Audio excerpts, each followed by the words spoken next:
What state do you reckon the Bath rugby players are in?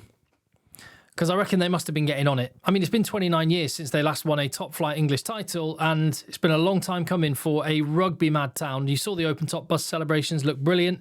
They won a Challenge Cup as well. Finally, the squads get to let their hair down, enjoy each other's company, and celebrate a brilliant season. Except, for a bunch of them, they need to get on the IV drips, start down in the water and Barocca, because they're back in England camp and they need to prepare for a game this weekend. Steve Borthwick has named his latest England squad, and it does involve 10 of the players that were involved in the Premiership final. It's also a step closer to the England squad that is going to be named to tour Argentina and the USA. This is not the England squad, this is just the latest training squad, and we seem to be getting one of these a week, and this is the latest.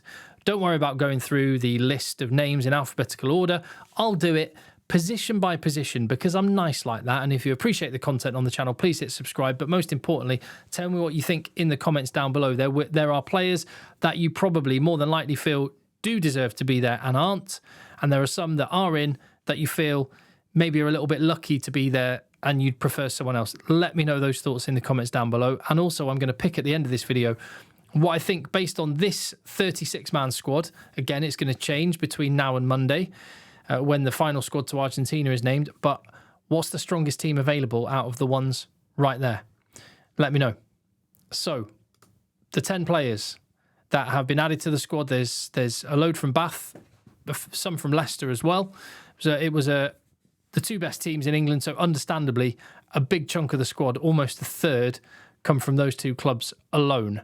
As for who is in, loosehead prop. Let me go through position by position. No place for Beno Urbano. This was the squad last time, the training squad, but a week on, and with the Bath and Leicester players available, Beno Urbano he's probably the next cab off the rank at loosehead prop, but he does not manage to oust Finn Baxter, Bevan Rodd, or Manny Eogan. And I mean, Beno Urbano's had a really good season. I'm delighted for him that he managed to banish the memory of last year's Premiership final against Northampton and get the winner's medal this time round, but it would have just been the cherry on top of the cake for him to be in the England squad. That has not happened. Tight head prop. Last time out, remember, there was Asher Opoku-Fajor, who was called into the British and Irish Lions squad, and with the Bath and Leicester players not being available, no Joe Hayes. So George Kloska coming in from Bristol was just a temporary measure, you felt, and it's turned out to be the case. Joe Hayes comes straight back in. The big question is, Asher Opoku-Fajor, what would happen there? Now, he is coming back. He's in his final day training today with the British and Irish Lions, and then he and Jamie George will return to the England squad, and they start their training tomorrow. What is going to happen? Trevor Davison, Afolabi, Fasogbon and Asher Opoku-Fajor, two brilliant props together in the all-conquering England under-20 team, but Fasogbon is not in. And his old under-20 teammate Asher Opoku-Fajor is. So Trevor Davison getting the nod ahead of Fasogbon, his time will come. No question. And he might even get back in next week. I mean, it's unlikely at this point, you'd say. Hooker, it was a similar situation. Jamie George going up as cover for the British and Irish Lions. He'll be back in England camp tomorrow. Curtis Langdon came in last time. Was it going to be Langdon or Gabriel Ogre? That was the question I had last time. It's turned out to be Ogre that misses out and Langdon is in. Second row, Tom Lockett coming in. That looked like a temporary short-term measure, and so it has proved. The three second rows, I should say, three locks, Alex Coles, Nick Ezekwe and Arthur Clark continue. Charlie Ewell's in the squad. I did talk about this last time out. He has had a brilliant season for Bath. Real leadership qualities, just a proper workhorse of a second row, but he's had brain fart moments in the past and he's had England chances and not taken them, but he looks like he's going to get another one this weekend with Maro Itoje, with Ollie Chesson with the Lions, with George Martin currently injured, and there are still quite a few players who are currently rehabbing, and I'll go through those as we go, and yeah, George Martin is one of them. Back row. There were 7 last time out, there are 7 this time, but it was always destined to change. Tom Pearson was in, Richard Capstick was in, and those two you sort of felt would drop back out again. So it has proved. Ben Curry is one of those players that is currently rehabbing, leaving 4, an out-and-out 6 in Chandler Cunningham South, 2 out-and-out 8s in Don Brandt and Willis, and a 7 who can play across the back row in Jack Kenningham. And they are joined by 3 players from Bath. I know Sam Underhill wasn't involved in the Premiership final, but I've just kept all the Bath players together. Sam Underhill, Ted Hill, Guy Pepper. That'd be a pretty handy back row. That is a back row that's turned out for Bath at times this season, and they're all absolutely exceptional. Miles Reid couldn't have done any more. Emeka Ilioni for Leicester was excellent in the Premiership final. He couldn't have done any more. But it's those 3 Bath players that come in, meaning there are 2 clear 6s, Ted Hill, Chandler Cunningham South, 2 clear 7s, Sam Underhill, Guy Pepper, although Pepper can play elsewhere. And there are 2 clear 8s, Don Brandt and Willis, with Jack Kenningham, who can he's a bit of a 6.5, can play across the back row. So, stacked. England are stacked. When you think of the players that are injured, Ben Curry being one of them, when you think of the players that are with the Lions, crazy depth. Scrum half. There was no Jack Van Borthwick, no Ben Spencer, both involved in the Premiership final. Harry Randall is another one of the players rehabbing, so Spencer and Van Borthwick come back in. If Randall is fit and available to travel, I don't think he will be, but if he is, then I would suspect that Rafi Quirk might be the one who misses out. Still no change at fly half, just the 2 of them. Charlie Atkinson backing up George Ford. Interesting to note that today it's been confirmed Owen Farrell is coming back to the Premiership. That means he is available. He is available to play for England. Steve Borthwick brought Henry Arundel briefly back into the England camp to train. I'll come to the wingers in a minute. Farrell, he's better than Charlie Atkinson. I don't think he'll come in this summer, but I wouldn't put it past him to be in there in the months and maybe even years ahead building up to the next World Cup. We'll see about that. Centre, a lot of youngsters. Henry Slade aside, Fraser Dingwall's been around a little bit. 4 other young guys that have yet really to establish themselves, even in the Premiership in some cases, let alone at international level. And Marcy White, his time will come.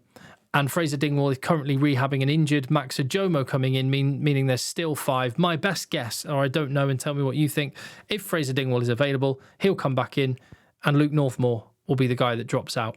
And between Max Ajomo, Oscar Beard, Seb Atkinson, one of those guys, I want to get some significant rugby time against Argentina to see what they're made of. And I'll come to my team in a little bit.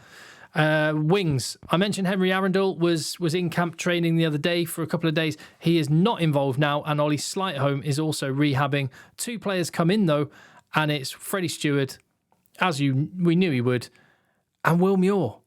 I mean, Ollie Hassel-Collins and Adam Radwen, brilliant for Leicester. They could have come back in. Henry Arundel's back on the scene. There are others. Gabriel Ibitoy, for example. Will Muir, I think there's an argument he was the man of the match in the Premiership final. I genuinely believe that. Guy Pepper was amazing, and I don't begrudge him the man of the match. He deserved it. Miles Reid was outstanding as well. Finn Russell, really good in the second half. Will Muir, I think he might have been the difference maker. Because the guy that he's next to there, Freddie Stewart. I mean, Freddie Stewart, we talk about how amazing he is aerially, and he is. And Will Muir got the better of him and Leicester in general, and won Bath so much important territory from where they squeezed the 3 points that ultimately won them the game. That scoreboard pressure from penalties won Bath the match, and a lot of that pressure was applied by Will Muir. So I just thought he was outstanding. And with him and Tom Roebuck, you have got 2 of the very best at challenging contestable kicks. There you go. That's the squad. As for a team, I just went through the process. Look, England are playing a French 15 this weekend, and it's an England 15 playing against a French 15. It's not a proper test match. It doesn't count towards world ranking points, and it's not even being broadcast on a traditional TV broadcaster. It's being put on for free on Rugby Pass. So that tells you the sort of level of interest in the game more broadly. I mean, it'll be interesting. I think there will be a lot of changes, but nonetheless, I just went through the process of picking from those 36 players that Steve Borthwick has just selected, what's the strongest possible team? And I came up with that. Front row of Baxter, George and Hayes. Second row, I went for Chandler Cunningham South. Hear me out. Yes, I know there are others. Arthur Clark's very good. You've got Nick Ezekwe, Charlie Ewells. So this probably won't happen. But I just think there's an argument for Chandler Cunningham South. It worked for 55, 60 minutes against Wales. And you've got Ted Hill. And that's why I want Chandler Cunningham South in, because you can have Ted Hill starting. And he's a brilliant line-out forward. Alex Coles is excellent at line-out, so I don't think you'll get exposed there.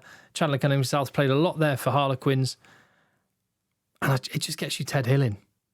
So it'd be interesting to see what he does if he doesn't select CCS in the second row.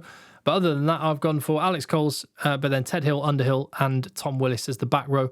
I have missed a player off the bench as I've just had a look. I went for a 6-2 split with Theo Dan, Bevan Rod, Asher Opoku for Jaw, Nick Ezekwe, Guy Pepper, and that would have been probably Alex Donbrandt, maybe Jack Kenningham.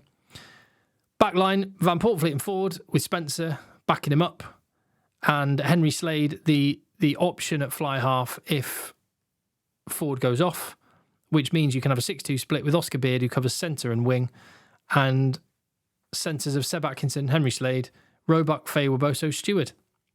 That's, as I see it, the strongest possible team that Steve Borthwick could pick. I don't expect him to pick the strongest possible team because it's not a test match. It's not a proper game. But it is important nonetheless because it's a final opportunity to have a look at some combinations and some players ahead of the actual squad selection. The actual squad for the July series is going to be named 1 week today. There'll be videos between now and then. There's a British and Irish Lions match between now and then. There's that England-France game this weekend between now and then, and loads of videos in between. So hit subscribe, keep checking back, leave your comment down below, and I'll see you on the next one. Thank you for watching.